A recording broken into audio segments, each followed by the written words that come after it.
This is Matthew Hoagland. This is Tony Standrod. And do you ever wonder what really goes on in the real estate world?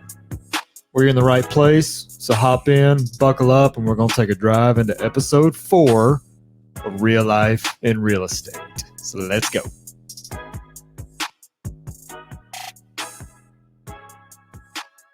What's up, everybody? This is Matthew Hoagland, team lead at the Hoagland Team Remax Premier Properties. My man, Tony Standrod. Yo. Episode 4. Yeah, man. 4 deep, man. Can you believe that it's going already? fast, man. Gee it's going by whiz. real fast. Yeah. So today, my man, we have 2 of our very special guests, friends, clients, business partners, Josh Hardy with Virtue Properties and Brian Hemmerle with Kentucky Sell Now. Guys, how you all doing? Doing awesome, man. Awesome. Thanks for having us. No, absolutely. We're only in episode 4, and what I liked about the podcast that I did before is just having a lot of good people join the show, give good information for the public, and just try to bring, value to them, but then also value to other people. For sure. Yeah. Yeah, I'm looking forward to the one today, man. Appreciate you guys making the space, and we got a lot of good content we're going to get into, and looking forward to learning a lot, sharing some laughs, hearing some stories. We're excited. Nice. Yeah, happy to share some gold nuggets. Cool. Good deal. Well, dude, cool. Tony, give us some real good news. Real good news, man. It was so this week, this is kind of crazy. This is going to be kind of more science focused. When I was a kid, Jetsons were on the TV, and Back to the Future, like that was a thing. That's my favorite trilogy. Dude, don't even get me down that rabbit hole. But I always looked at that and thought, man, maybe in my lifetime we'll get the hoverboards and the floating cars and things like that. We haven't seen it yet, right?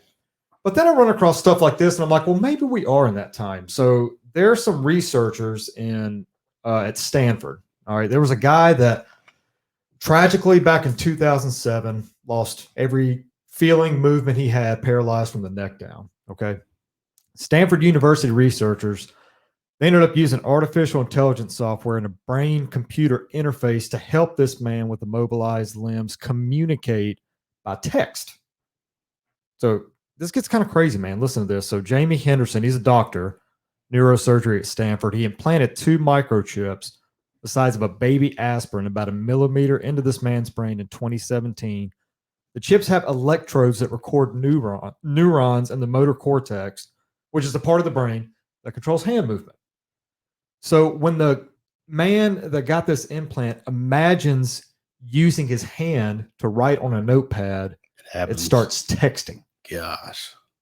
Wow. Just imagines this. Amazing. And the crazy thing about it is, and this is what Henderson said about it, he said the approach, it allows any person, this person in particular with paralysis, to compose sentences at speeds nearly comparable to those of able-bodied adults of the same age typing on a smartphone. So on average, when we're sending text, we're doing about 23 words a minute. With this implant, this guy can do 18. Just thinking about, he's visualizing his hand on a piece of paper and just shoots this text out. Is that not wild? That is wild. That is That's wild. wild. It's crazy. I mean, unbelievable. So what device is he using to do that? Does it say? It doesn't say. It's Is it linked to anything with AI or? Let me see. It's crazy. Yeah, I mean, it's just there's some kind of computer that is, I guess, on the wheelchair that he's sitting on, that's connected to the wheelchair.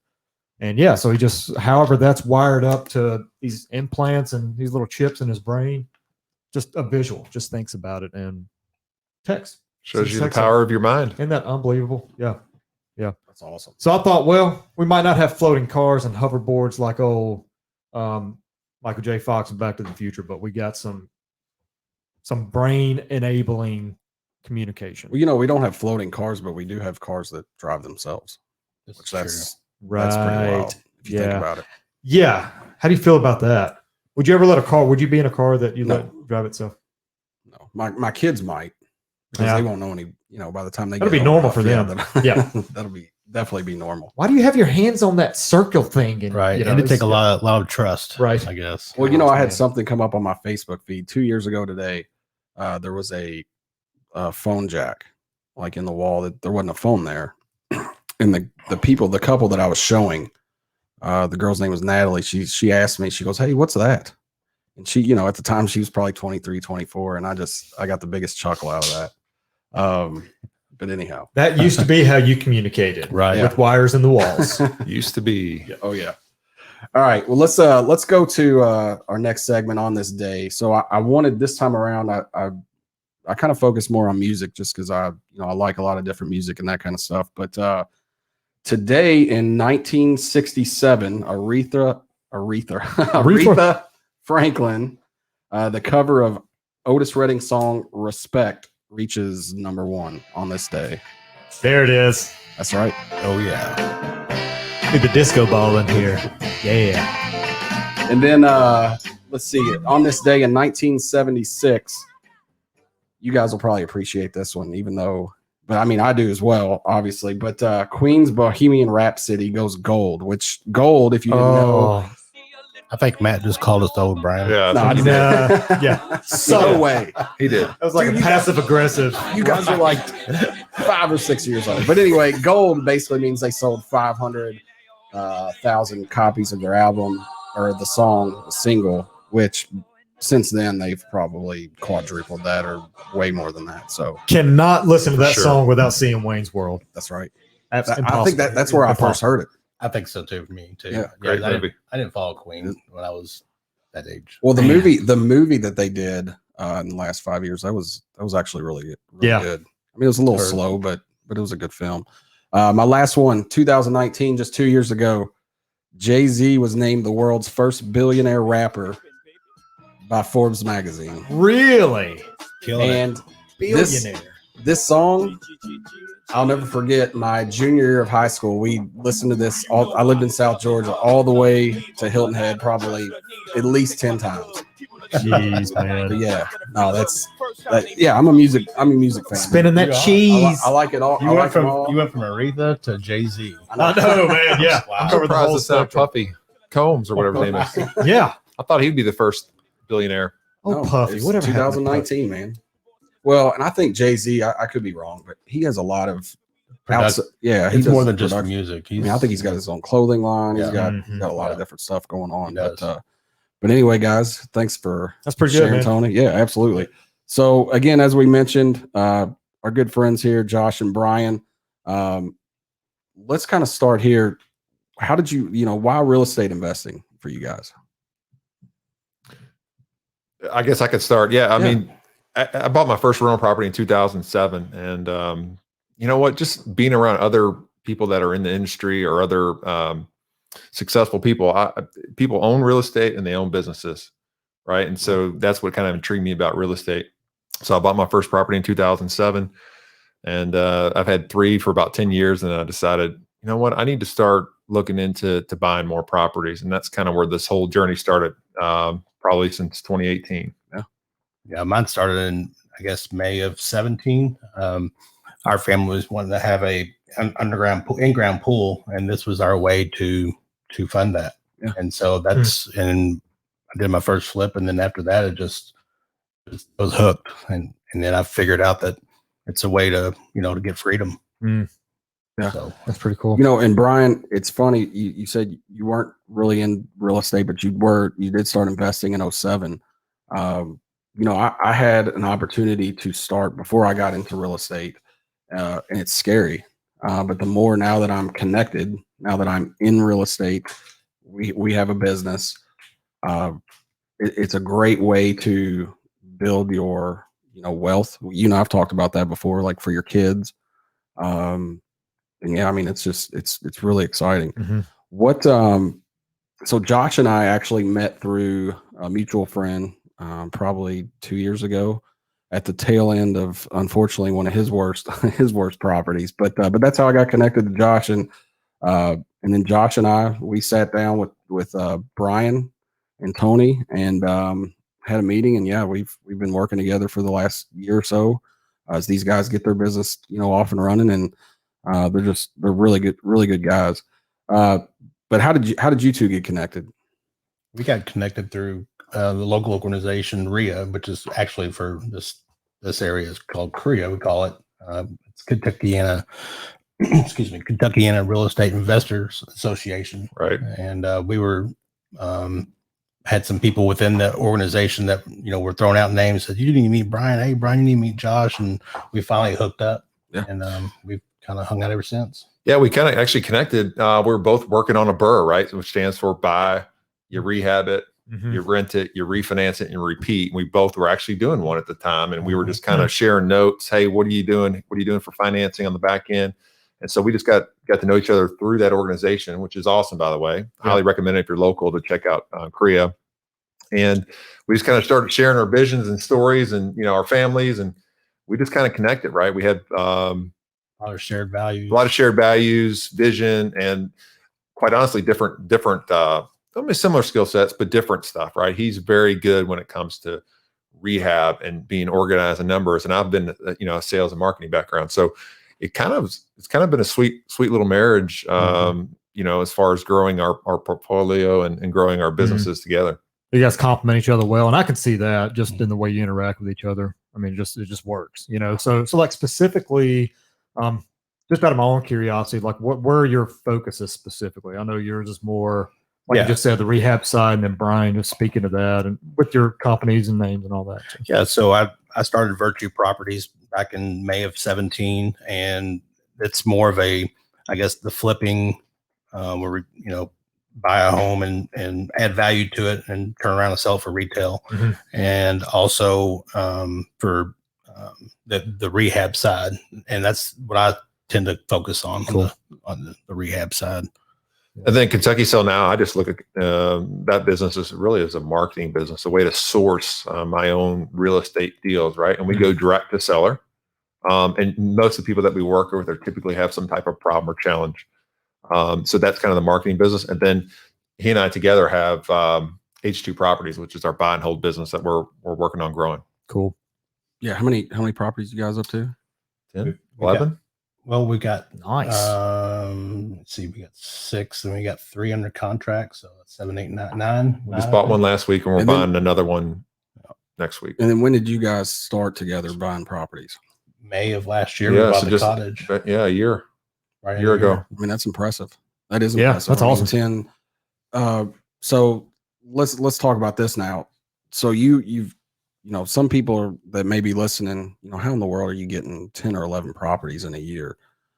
Speak a little bit more about maybe, that strategy and what you're doing, because if you're buying an investment property through just a regular loan, you're going to have to put 20% down. Some lenders will do 15, but you're going to have, most people don't have that kind of cash on hand to just buy that many properties. But I know that's not what you guys did, but kind of maybe shed some light on that for the listeners and just, tell us how that works. Yeah. So I'd say the majority of our deals have come from our own marketing, also from networking. Yep. We bought from other investors. That's why it's huge. If you're going to be in this business, if you want to buy rentals, connect with great realtors, connect with other investors. And if you want, which I'm a big fan of, go direct to seller. Yeah. And then as far as Matt, where you're going with the funding is usually we do 3 different strategies. We have our own line of credit through whether it be his rental properties or my personal home. And then we have private money, which would be people that we know personally that trust us, that knows what we're doing and lends us the money for a certain percentage. We're always looking for good people to work with. Exactly. There you go. Asterisks. Right. Yeah. Check the show notes. And then thirdly, and lastly, I guess would be what they call hard money lenders, which are local institutions that will lend short term up to 12 months, but typically that's at a higher interest rate. Yeah. It's interesting, Tony, because do you remember when I first got my real estate license and I was at your house and you were like, hey, come look at our house today. I do, man. Yeah. Yeah. Well, I didn't have my first rental then. And knew none of this stuff that they were talking about. And something that we keep talking about here is just connecting. Like, think about that. Like, I learned all of this stuff and the same thing for them. Like, you learn that by connecting with people, networking. Sure. And there's bumps and bruises on the way, but I love that, people. Well, we really have to go back and just, with Korea, that's KREIA.com. for $125 a year membership, it's well worth its weight. I remember the first time that I went, and our mutual friend, who's the one who introduced me to Korea, Right. I went, and that night, literally, I went home online and signed up. It was a no-brainer because I was so overwhelmed with all the information. And I thought, just tonight alone that I went as a guest was worth $125. Yeah. So it was a no-brainer for sure. We really do recommend that for people who are wanting to learn how to get into the business. Yeah, it's almost something too. Like, I've thought about joining myself. I don't know everything. You know, there's always things and people that I can meet and learn from. And yeah, I think that's something, dude, you and I might do together. Dude, I'd love. Yeah, I mean, I think you'd benefit a lot from that as well. I mean, how does growth happen, right? I mean, you surround yourself with people that are doing things that you want to do. That Your network is your net worth. Yeah, I mean, you're the average of the 5 people you spend the most time with, right? So if you want to be successful, you need to find and seek those people, add value to them, and hang around them. Yep. Right. Yep. So, I mean, we're friends with people that own 150, 200, 300 properties, right? And so to be able to ask them questions and pick their brains and learn from them, that's invaluable. Yeah. Well, so yeah, Tony, if you and I hang around Brian long enough, we're going to grow 6 inches. Yes, please. Good luck. Yeah. Oh, so you've kind of talked a little bit about this one, Brian, but so describe your person, your typical person or situation that you guys are a good fit for. You know, we typically work, I mean, there's all kinds of different situations, right? From someone who's behind on their taxes, someone who's going, you know, pre-foreclosure, maybe is way behind on payments, probate, which is, you know, typically I call it an inherited property, right? Someone passes away, there's a house that needs some love, you know, maybe a son or daughter inherits it and they don't have the money or time or expertise to fix it up, and they just want a quick type sale. Yeah. It could be someone who's been arrested. I mean, we can talk about that specific example, how we're able to help that seller who had some challenges with drugs. So it really depends, right? And at the end of the day, we just try to be a solution or an option for people. Yeah. And as you know, obviously, if they're more of a retail type fit, if they want more of a top dollar, they have a nicer home typically. You know, we just try to be an option and refer them. Yeah. And we've referred obviously a few to you guys as well. So it's those types of situations or who we typically help out best. Okay. What was I going to say? You said something, and I should start writing this stuff down. Should we give a specific example of I like to give examples. Yeah. I don't know if that would help or not for the listeners out there. Yep. Yeah, no, I think that's great. Yeah. So one we actually just bought is on Keswick. It's in Schnitzelburg. It was I use an app called Deal Machine. So if you've never heard of it, it's called Deal Machine. It's a driving app that allows you to pin distressed looking properties. So at the time I had a driver, I may be looking for a new driver. If anybody's out there who may be interested in driving and pinning using an app, distressed looking properties, right? So the roof is all jacked up, the high grass, bushes everywhere, broken windows, whatever the situation gutters are hanging off the house, needles outside on the sidewalk. Right. So we actually had a driver who pinned this property. And then my main marketing channels, we send out direct mail. We send out, I think it's roughly a little under 2,000 postcards per week to distressed situations or houses that we've pinned. We got a call from this seller and met with him pretty much right away. He, long story short, he had some drug challenges, was in jail, and in his house that he bought 2 years ago, there was actually, I don't know, I'd say 5 or 6 other druggies, homeless people, always coming and going, in his property. And so he was just kind of overwhelmed with everything. And we basically said that, hey, let us, help you with your situation. We helped the eviction. We actually paid because when you do a sheriff set out, meaning you're evicting those people, you have to, have 5 people there. You got to, everything has to be put out on the lawn.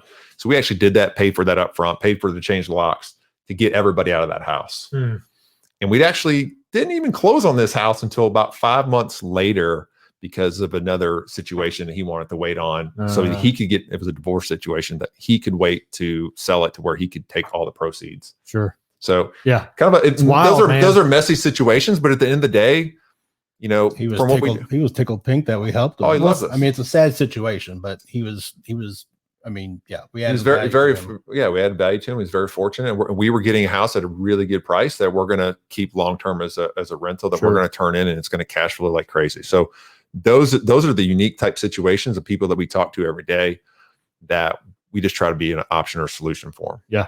Yeah. And doing it in a way that they felt, I mean, it sounds like that dude just felt served. You know what I mean? It's like he couldn't thank us enough. I mean, he'd always do at closing. He had to say, I don't know how many times, you all really helped me out, and he was happy. That matters, man. I mean, we've talked about this on different episodes before, because that's kind of like that's you're speaking to my heartbeat when you say that. Because that's kind of how I try to operate. Like whoever we partner with and help out, I don't want them to feel anything, you know. And like you guys stepped in the very beginning, just it sounds like you took care of everything. You know, so gave a solution and kind of made it hands off for him, and so that's a pretty cool story, man. Yeah, like that. Yeah. Well, and Brian just touched on something too that I think is worth pointing out. Like these guys are problem solvers. Yep, we're problem solvers. Yep. You know, not everybody. You know, putting it on the market that's stressful. Putting it on the market, going through the 30 to 45 days transaction, and there's a lot of people that don't want to go through all of that. And these guys are rock stars and are perfect for people and fit, sure, you know, for things like that. That's what we always say. We always say that we're in the business of solving problems. Just real estate's just a byproduct of that. Yeah. I like that. I like to call it easy peasy. You know, there's a lot of sellers that want easy peasy. That's right. And lemon squeezy, whatever it is, easy peasy, lemon squeezy.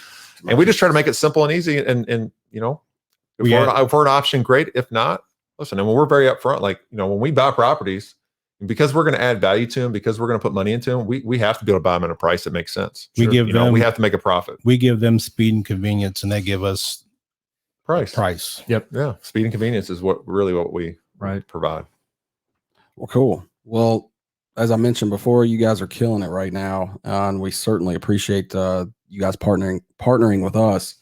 I mean, don't give away all your secrets, but how are you guys finding inventory in this market? Well, great question. Yeah. So we send a lot of postcards. Yeah. Send a lot of postcards, not just to any random, you know, people that they're typically on some type of situation, tax delinquent, code violations, evictions, probates. So we send to typically distress type situations.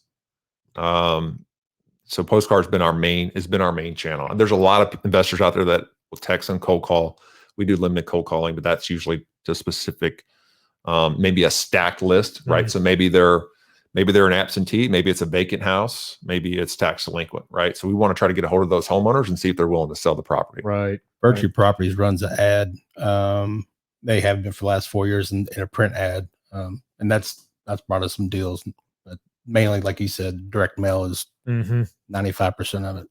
So how did, like, when you're sending this mail, and I'm not asking for specifics, but like, how did you determine, like, what are you putting out there, and you know, like your marketing piece? Like that seems to me like that's going to be pretty important in what you're saying when you're mailing stuff to people.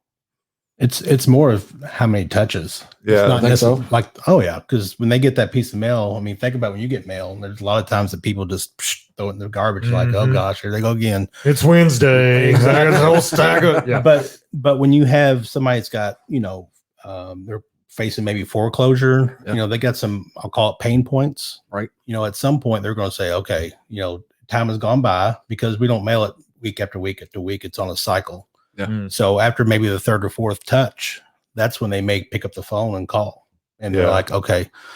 And then we, you know, of course, we need to find out what their motivation is and just go from there. It's really not rocket science. You know, going back to your network is your net worth. I've been around, you know, several guys that have $1 million wholesale businesses, and I've learned a lot from those guys. And it's really just a simple message. It says my name. We're willing to buy your house for a fair cash offer type stuff. So it's simple, and I'm happy to share. I don't mind sharing it, right? Because I just believe in an abundance type mindset. There's deals out there for everybody. Yep. So we just try to keep it simple, but we try to keep the mailing consistent so that we get a lot of, you know, calls in. We have good conversations with those sellers, understanding their unique situation, and then we kind of go from there. Yeah, try to find a solution for them that fits them. Cool. Well, you and I talk about this a lot too. You all said something really good there, that you're going to send somebody a piece of mail 3 and 4 times. And if you just quit after the first or second because you're not getting results, like you're just on the cusp of becoming successful at doing that, because you're going to catch people at different times. I may get a piece of mail and I've got a property that I'm like, oh, I'm not sure what I'm going to do, but 6 months from now I might be ready and I might get that, piece of mail from either a real estate agent or an investor. And yeah, it's timing. Yeah. I think consistency is the key word there. Yeah, consistency, putting yourself out there, right? I mean, we kind of alluded to this earlier, but I feel like all of us at this table, I mean, we're just dudes that want to help people. We just happen to be in the businesses that we're in. We're in real estate, right? So how much of a disservice are we doing to the community as a whole if we don't do those things? We don't, there's help here. You know what I mean? And one of the things is when they finally reach out to us, they're calling us for a reason. They need help. Yep. Right. And so they may not be ready to sell that day, but like Matt already said, it's really goes back to follow up. And if we haven't heard from them, give them a call after, 4 weeks or so and just say, hey, we were just checking on you, and we're just honestly trying to, solve the problem. Yep. Yeah. Cause how many times has that consistency not been there in your own life? And you're like, man, I remember hearing about that plumber that one time. I can't remember his name though, or I can't remember her name. You know what I mean? Yeah. Because the consistency is not there. And working out, it's the same thing. Your body's going to change. Working out. That's true. Which I'm trying to work on myself. But getting swole. Same here. There you go. Getting swole. Yeah. Well, let's move on to our next question here, guys. So, you guys, as I mentioned, you guys are killing it. But there's a lot of people doing similar things that you guys do in our city, and I pay attention to a lot of those message boards, and there's a lot of people that I feel like could be, and there's also real estate agents like this. So I'm not like that mislead the public or that doing certain things. Like what sets you guys apart, or how are you different than some of these people that may not be doing things, the right way, so to speak? I mean, I would say that, we're just really upfront and on, try to be as honest as possible. Yes, we are there to make a profit, no doubt, right? But at the end of the day, we're about helping a seller solve a unique problem or situation. Yeah. Right. And we are not always the best fit. Yeah. And I give people options other than working with us all the time. If someone wants to list it with a realtor, awesome. I've got that for you. Yeah. If they want to sell it cash as is and they want to sell it quickly, okay, maybe we can be an option for you. Mm-hmm. They want to keep it themselves and fix it up. Awesome. We've got a lot of contractors that we work with. Yeah. Well, another thing that sets us apart too is just from the standpoint of once we put something under contract, I mean, we're closing on a high majority of those deals. Like I would say over 99% of them, because we have the money to take it down. Right. So in the event that, we have multiple strategies. So either we keep them, we flip them, we wholesale them, or, whatever. Yeah. So there's that. Okay. Mm-hmm. Yeah. For people who don't know what wholesaling is, a lot of people will put a house under contract, right, or an agreement, and then they'll try to sell that agreement to another investor, right? And I think that's what Matt's alluding to is there's a lot of people that it's not regulated. Anybody can pretty much do that, right? All contracts, at least in Kentucky, that I'm aware of, are assignable. So there's a lot of people that do it and they don't do it the right way. Yeah. We do it. We assign contracts all the time to other investors, right? Who are willing to buy our contracts from us, but we do it the right way. And like I said, we want to help that seller. That's the number one priority. Mm-hmm. That's right. Yep. Well, that's why we obviously have partnered with you guys is I think the mindset is very similar in the way we operate our businesses. I mean, for sure. Yeah. 100%. Just that transparency, that communication, giving options, because a lot of people don't get that. It's going to be this way or it's not, it's kind of some mindsets that have been out there, and just in any industry that you're a consumer trying to get a product, like that possibility is always there. I always go back to it's the review economy, right? Like that's the reason why reviews exist. I've heard about these folks, but let me see what everybody else says. That's why I always go back to, we're not the what do you call it? Like the pushy car salesman mentality where, we're just whatever you got to do. Yeah. It's not, we're not like that at all. In fact, there's many times that we push back, like we're not the best fit. You need to, we try to suggest something else, that we Right. think would be better for them. But a lot of times they'll say, no, we want to sell quick, and okay.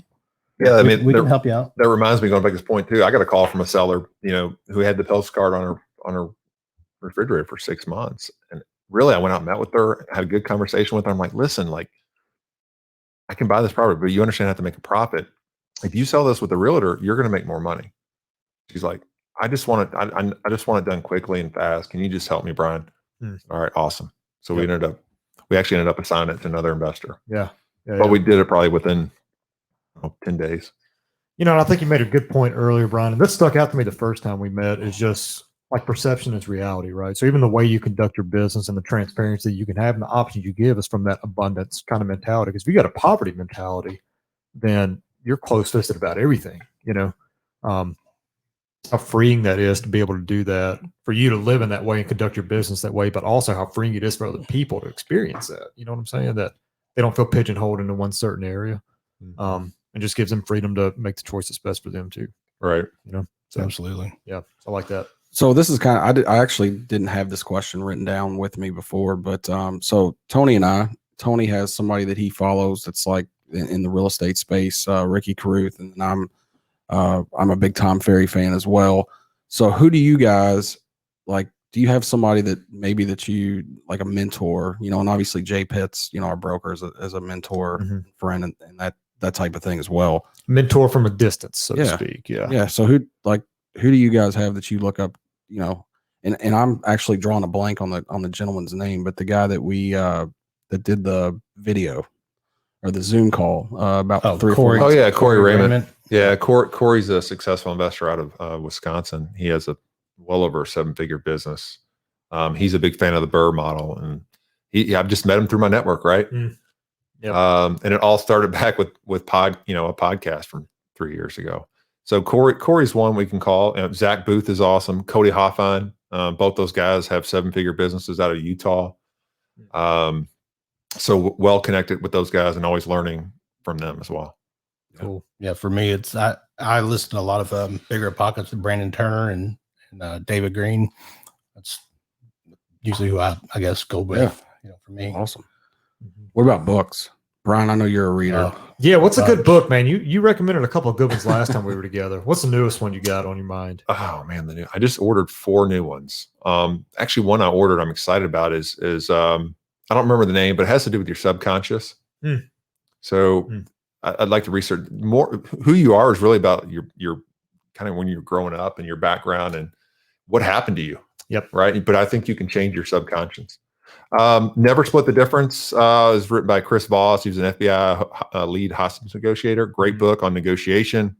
You and I are implementing traction in our businesses. Traction is a great book. I mean, there's so many great business books. Highly recommend to I have a morning routine where I read pretty much every morning.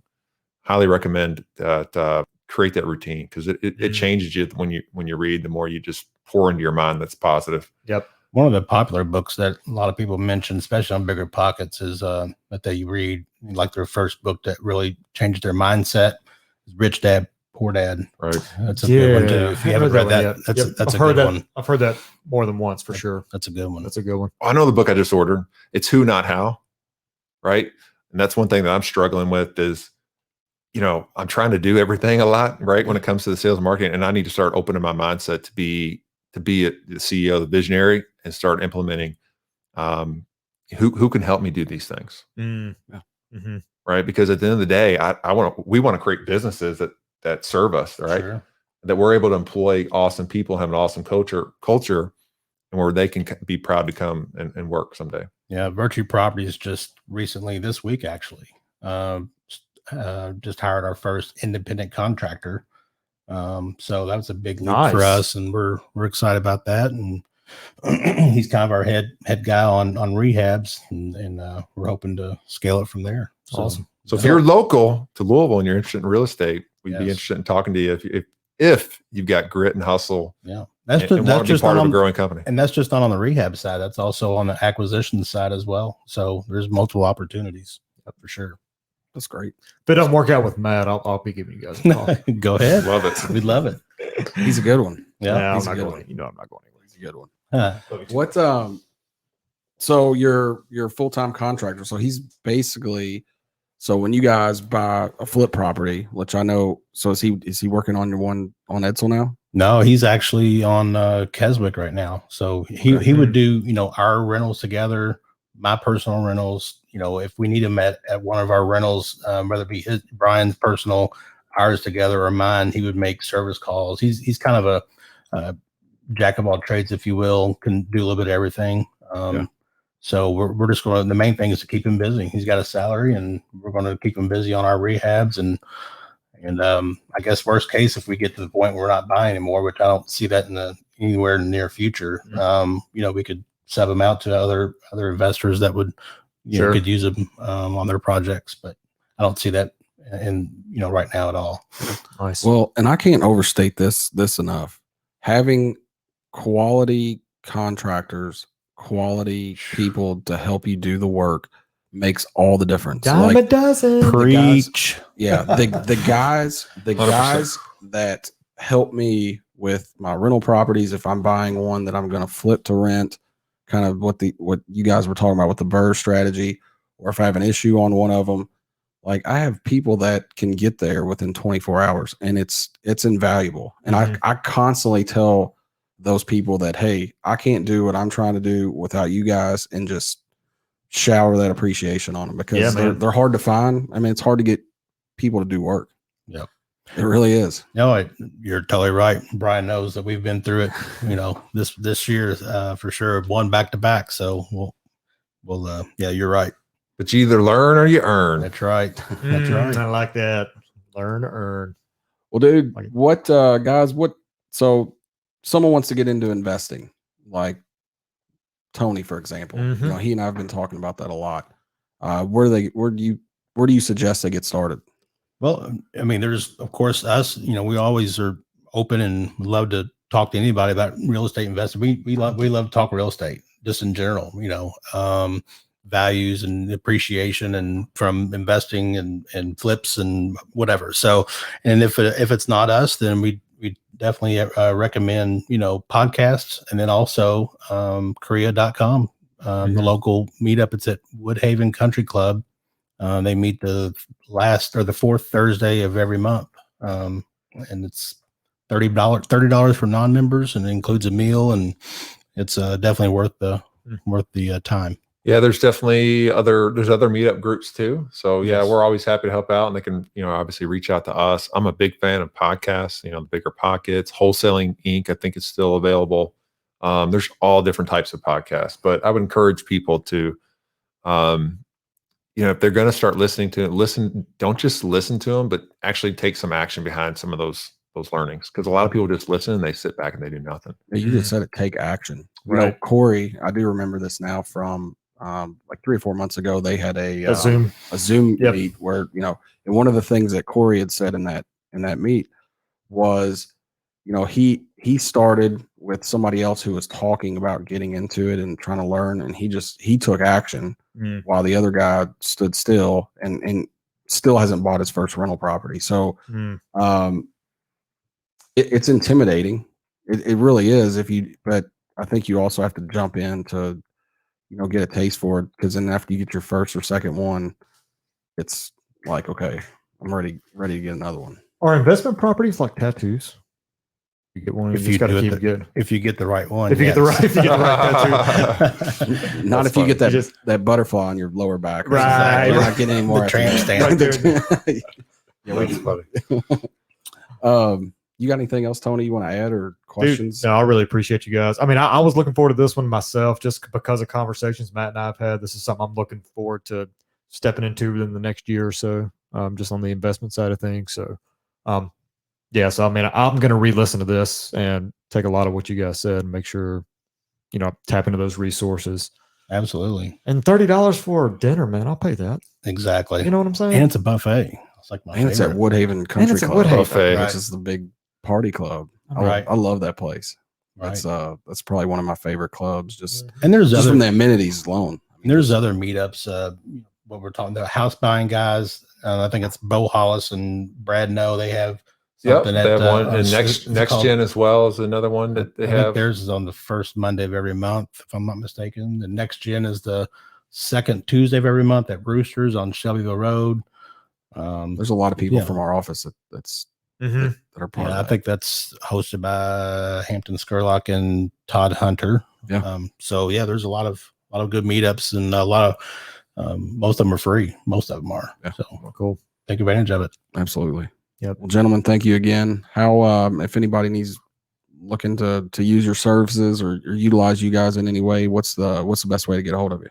Brian, I'll let you go. I'm just on Facebook. I'm not really an Instagram type guy. I probably should be. So if someone want to reach out to me on Facebook, they can also go to my website too, which is Kentucky. So spell out Kentucky and then sellnow.com if they have maybe a property that, they're looking to sell. Phone number? 502-610-0070. Perfect, man. Thank you.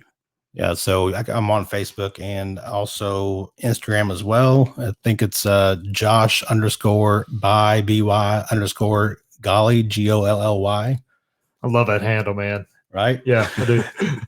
And then of course Josh Hardy Facebook, and then my number is 502-354-8764.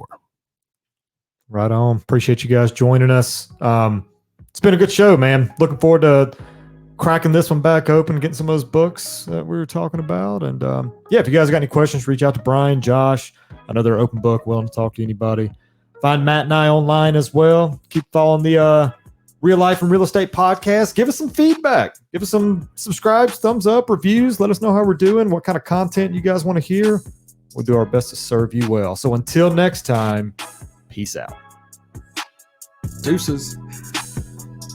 That was good. Thanks, fellas. That was fun. That was fun. I feel like we're getting a little better each time.